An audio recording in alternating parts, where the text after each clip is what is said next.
নে একটু জল খা। আমি কি তোর কাছে পানি খাইতে চাইছি? অনেকক্ষণ ধরে কান্দাছস, তাই ভাবলাম। আর বাসের কথাগুলো তো তোর হজম হয়নি। হ হ হ, বদ হজমের একমাত্র ঔষধ হলো পানি। আর তাছাড়া দুর্বলের শক্তিও দেয় পানি। হাই চুপ কর। শেষ পর্যন্ত তুই ওই কথা কইলি আমি দুর্বল।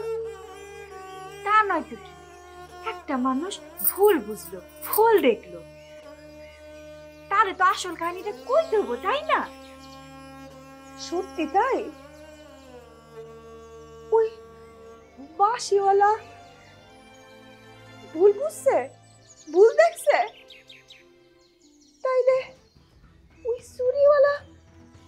চুরিওয়ালা যুবকটাকে জাদুকর? হ হ, জাদুকরই হইব। জাদুকর না হইলে কি একটা চুরিওয়ালা এরকম বেলকি লাগাইতে পারে ক? তুই তো একেবারে নাচতে নাচতে যাইতেছিলি। আমার তো মনে হইতেছিল আর একটু হইলে তুই ওই চুরিওয়ালার কোলেই যাইয়া বসে পড়তি। আই কি কইলি? আর কবি ইন্দিরা, আমি নাচতেছিলাম, আমি নাচতেছিলাম। স্যার চুলটা খুলে দেব, চুলটা স্যার বল। আর বলবি ইরা, তুই তো জানোস না টুপাই ওই চুরিওয়ালা রে পটানোর লাইগা আমার তো বড় লাল ঘোড়া আছে না, ওর লেজ কাইটটা চুলে লাগাইছে।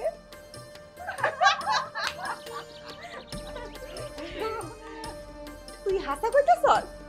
ওই চুল লাগাইছে?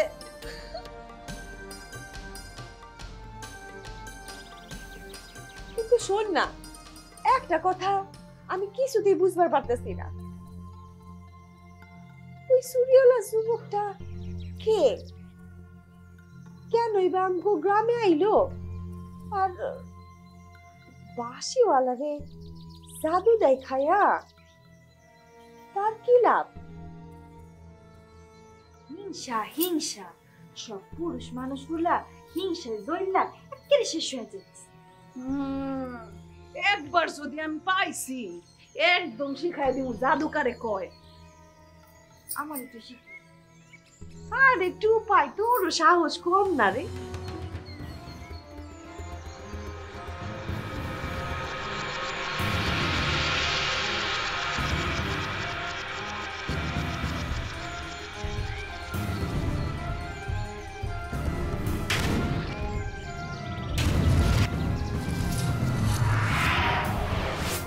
হে নীলা বুলুক, কাজল রেখাকে খুঁজে পাওয়ার কোনো উপায় বলে দাও। হালিমা, স্থির হও। সঠিক সময় না এলে কিছুই করা যাবে না। কিন্তু মেয়ের শোকে মায়ের শরীর তো দিন দিন খারাপ হয়ে যাচ্ছে। সুলতানা নূরজাহানকে দেখে রাখার দায়িত্ব তোমার। কাজল রেখার দায়িত্ব অনেক বড়।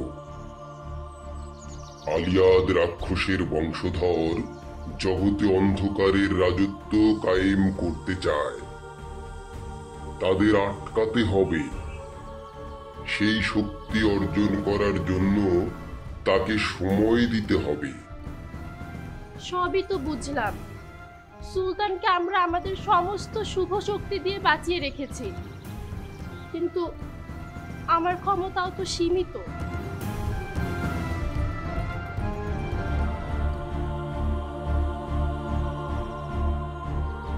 এটি পানিতে ডুবিয়ে সেই পানি নূরজাহানকে খাওয়াতে হবে। সে মানসিকভাবে ভেঙে পড়লেও শরীর ঠিক থাকবে। এ কি বলছো? মনি যদি ভেঙে যায় তাহলে তো সেটা আরো ভয়ঙ্কর। কর্মফল যার যা আছে তা তাকে ভোগ করতেই হবে। কর্মফল? আর সেটা এই জীবনে।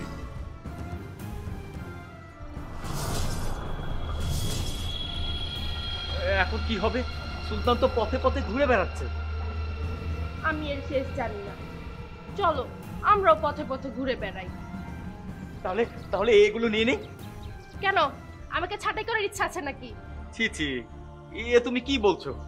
আসলে আসলে আমি তো সারাক্ষণ গাছের মধ্যে ঝিমুই, তাই এগুলো একটু নিয়ে নেই, কাজ করা যাবে। আর আর হচ্ছে অভ্যাসটাও বজায় থাকবে, 2 পয়সাও আসবে। তাই বলছিলাম যে বুঝতে পেরেছি। আমি তো এখন পুরনো হয়ে গেছি, তাই না? এখন তো আর আমার সাথে সময় কাটাতে, আমার সাথে গল্প করতে একদমই ভালো লাগে না তোমার, তাই না? আমি তো এগুলোই চাই, কিন্তু সারাক্ষণ এইভাবে মুখ ঝামটা দিলে কখন গল্প করবো বলো? ইহ,